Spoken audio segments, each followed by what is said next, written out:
Good morning guys, gagawa tayo ng mixture ng lukot salad at saka lato salad. Yan ang lukot guys. Ito ang lato. Yan. Yung seaweed na bilog-bilog ay tawag dyan lato. So ngayon, paghaluin natin yan, lagyan natin ng ingredients kagaya ng sili, red onion, tsaka kamatis guys. Yan. Tapos, lagyan na lang natin ng suka na may timplang asin, kalamansi, at saka paminta, guys. So, ibuhos ko na lang, guys, ha. Yan.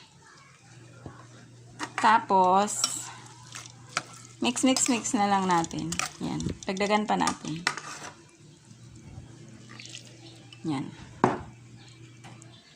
I-mix na lang natin. So, yan na yan siya, guys. Ready to eat na.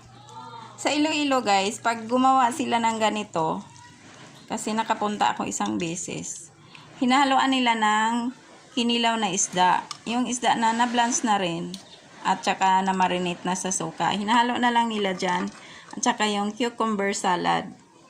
Kung sa Bisaya ang tawag dyan, bat or balat. Yung crispy na variety guys. So, hinahalo nila yan dyan. Tapos, nilalagyan pa nila ng kunting bitchin, kunting asukal, at saka kunting kakang gata. Yung kakang gata guys ay yung pinakaunang piga mo sa coconut na kinayod. Tapos ano siya, espeso or very, anong tawag yun? Yung very thick.